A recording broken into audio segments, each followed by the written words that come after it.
Hello mga sir, ma'am. Malapit na po ang exam. Sa mga wala pa pong soft copy na reviewer, mag-comment lang po ng pangalan nyo sa Facebook. Sisendan ko po kayo.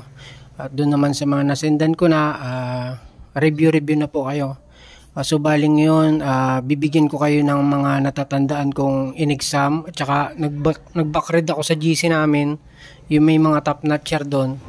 May nakita akong question na, may naalala akong question na hindi namin nasagutan tapos nasagutan nila. So, inulit ko po, hindi po ako magaling mag-vlog, hindi ako magaling magsalita. Ganito po yung lingwahe namin, ganito po kami mag-way ng pananalita. Pero tuturuan ko po kayo ng mga tips ng mga lumabas dati sa exam para hindi na kayo mahirapan kung ano yung mga re-reviewin mo. Kasi po ako, nung ako po ay nag-exam, unang-unang exam ko, nahirapan ako kasi hindi ko alam kung saan ako magsisimula, kung anong re-reviewin ko. So bali, inulit ko po, ako po ay isang unit earner lang. Ako po isang computer science, tapos ay binigyan ako ni BRC ng math major nung nag-uniting ako. So sa wakas, nakadalawang exam, unang exam, bagsak, pangalawang exam, pasado. So ang ginamit ko lang na soft copy na reviewer, yung meron ako dito. Kung wala ka pa, sisendan kita. So ngayon, bibigyan ko kayo ng yung mga naalala ko at nag-backread ako sa GC namin. Meron ako nabasa na nakalimutan kong sabihin sa inyo, na reviewin nyo. Meron kasi nito 10 question na ganito yung tanong. Yan. Nababasa nyo ba? Yan. Find two coterminal angles of 30. Yan na po mismo yung mismong question dun sa exam. Doon sa math major na lumabas. Pangalawang beses lumabas yan. Unang lumabas ng exam ko, hindi ko alam kung paano sagutan dahil di naman ako math major. Hindi ko rin alam kung ano yung coterminal na yan. So, nung pangalawang exam, tinandaan ko na lang yung sagot. So, kung gusto nyo pa magkaroon ng ibang kaalaman, ipipaste ko yung pinaka-link kung saan siya nakuha, kung paano nakuha yung kung paano nakuha ang sagot niyan. Find two coterminal angles of 30. Bali nandito no. Sinerch ko na rin. Ayan. Basa nyo ba?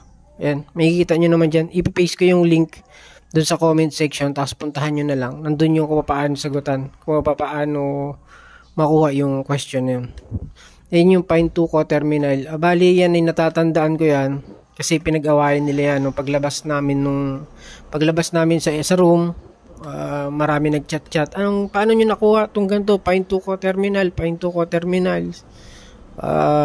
Nandyan, ito naman, may link yan. Ilalagay ko sa comment section. Basta, tandaan nyo na, meron na kayong 1 point, find two coterminal. Huwag nyo nang kalimutan yan, yung tanong na yan. O, diba, hindi na kayo mahirapan kung saan kayo maghahanap ng reviewer o kung saan kayo magre-review. Pangalawa, find the intercept. Ito, meron to. Nasa GC namin to eh. Find the intercepts of y, x plus 4 plus x3 plus minus x2 plus 6x. Hanapin nyo yung sagot niyan. Pero meron ditong link na nandun yung kung paano sagutan. Ilalagay ko rin sa comment section. Mahalaga po, alam nyo po kung ano po yung mga re-reviewin nyo. Yan, reviewin nyo po yan. Bali, yan po mismo yung lumabas sa amin nung nag-exam.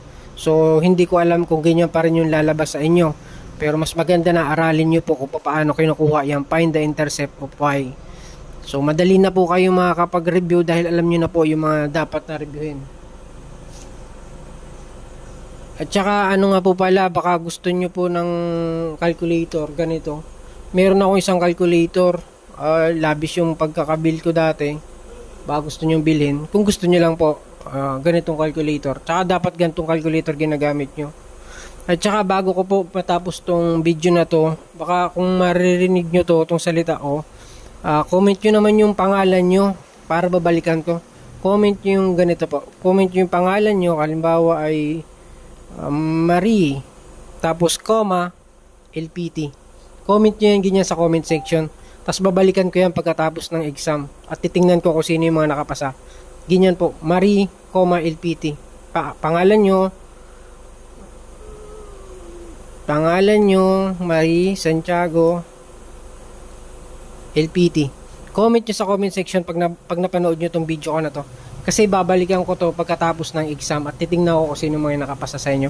Good luck, makakapasa kayo niyan. Bibigyan ko kayo ng reviewer, yung mga wala pang reviewer, yung mga wala pang soft copy. Meron akong soft copy, comment nyo lang yung pangalan ng Facebook nyo. Inuulit ko, hindi ako magaling sa math. Ako po yung unit earner lang, pero meron po kasi ako nakuha magandang reviewer na yun po talaga yung nireview ko lang. Sige, salamat po.